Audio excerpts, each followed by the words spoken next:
when we decided to buy the farm, we knew that obviously we were buying an old log house and that it was going to need a lot of work. So the first thing we did was we jumped on YouTube to try and figure out how to restore the house, and we were finding that there was some information that was good, but then it was also very limited.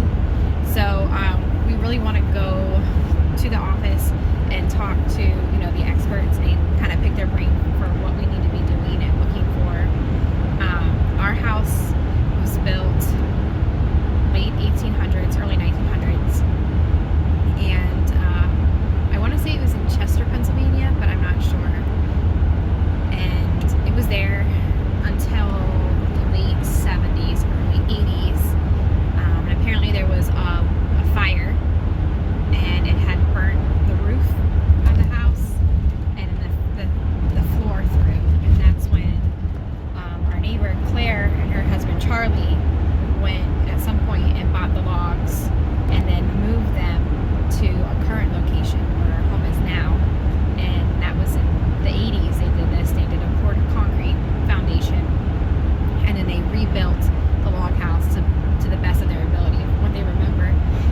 Claire said that she used like industrial crayon to write on the logs where they came from, but sometimes it washed off and they weren't sure which logs went where. So the house has been there for 45 years now, and over time, their age and health, they weren't able to keep up with the log house.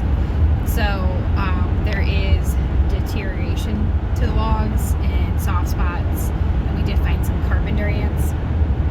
So we want to talk to them to get their advice to see what we should use. With log houses in general, if you don't know anything about them, from what we've been researching, like early settlers in the U.S. built log homes, and they would just do the logs stacked on top of each other and with the notches in between. And it was great because you only needed a few tools to build the log houses. You only need, a saw and an axe, to cut down the trees, and then the logs. Essentially, you didn't need nails or anything like that. You could just notch it all out. And then to fill the gaps, they would use kind of whatever materials they had, which was moss. There's a smaller gap they could use moss as kind of like a filler, and then almost like an insulation. And for bigger gaps and stuff, they would put rocks or stones or whatever they needed to fill the bigger gaps, and they would kind of create whatever substrate they had around. A lot of it was like sand or clay, and they use like a straw as like a binding agent to tie it all together, and they kind of smear it on between the logs to kind of fill the gaps and keep the weather out. And they would have to do that yearly.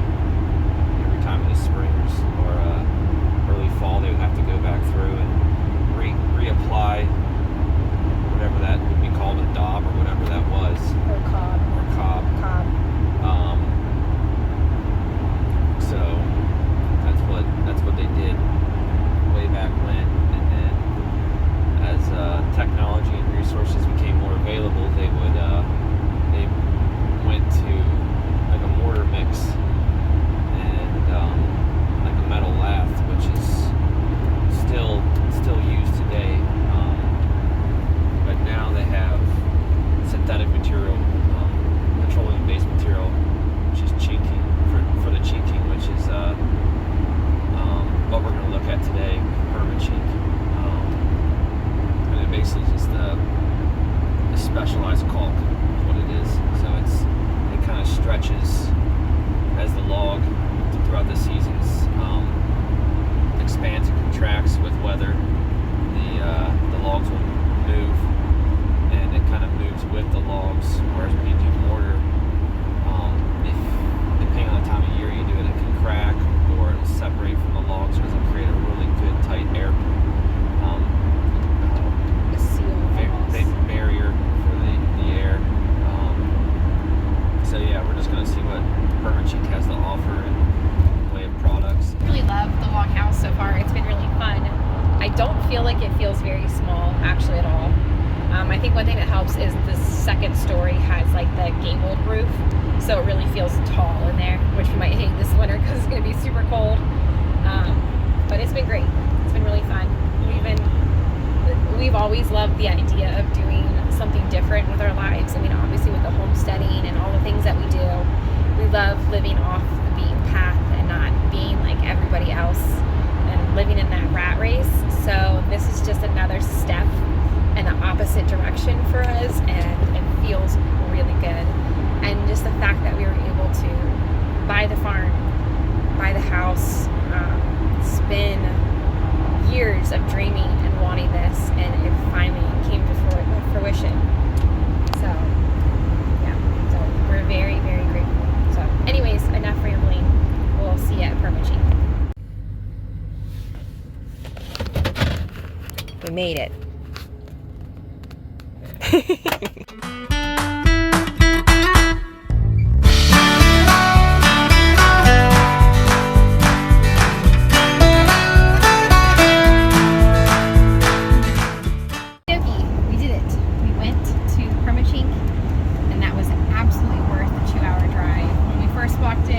The showroom floor, I was like, oh, there is not much to look at.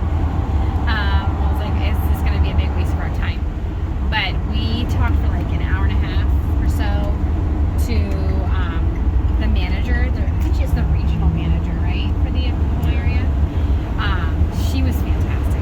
She was so knowledgeable on all the products and really helped give us some directions and insight. Questions along the way.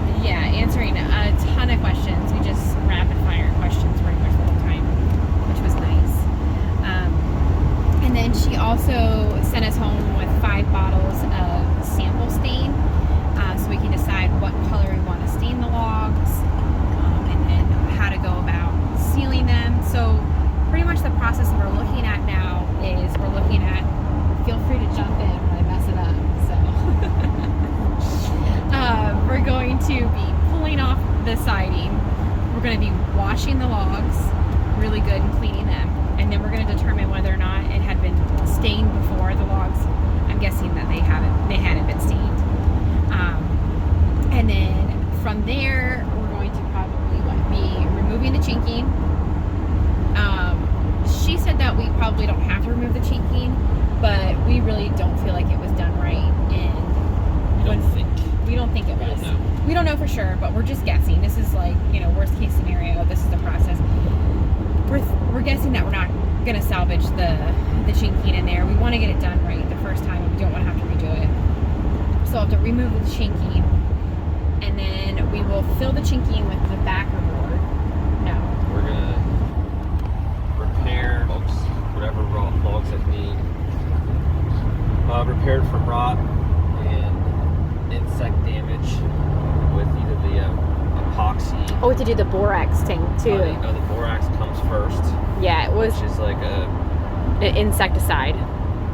It is. She said it's an insecticide and it's not an insecticide. It's a fungicide too. I know that. Yeah, it's a fungicide, and it's not like an insecticide where they have to eat the wood fibers, and when they eat the wood fibers, it's like it's full of salt, that gets in their gut, so they can't digest nutrients. They basically starve. Yeah. So it's good for everything such as carpenter ants, termites, something else, and not carpenter bees.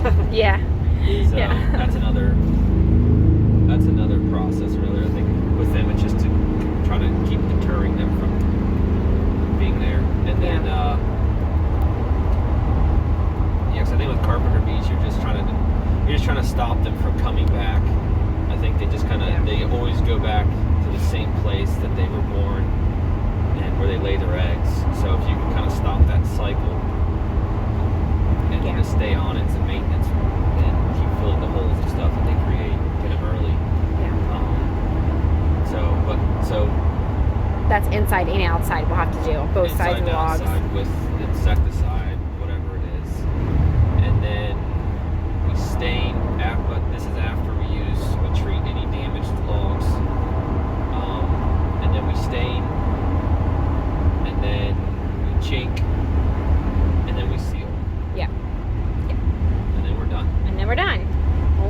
years later. Well, and two, she said with the sealing, we don't have to seal everything again. It's more of as an as needed basis. So Yeah. you should wash your logs, wash your house once a year, and you'll be able to tell as you wash, you know, if the water kind of sheds off the logs, you're good. Your sealant's still holding, and that's kind of like your sacrificial layers, the sealant.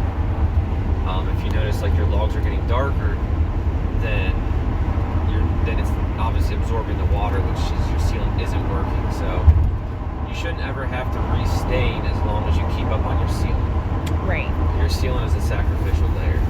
So the northwestern side is where all the weather's coming from, or the southwestern side, sorry.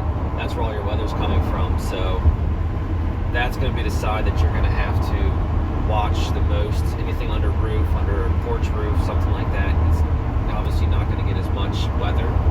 So yeah, so it's going to be pretty much on an as needed basis. You have to reapply the sealant. So it's not necessarily every 5 years. It's, you know, you're just going to have to constantly watch it and monitor it every, you know, once a year or so. Just Right.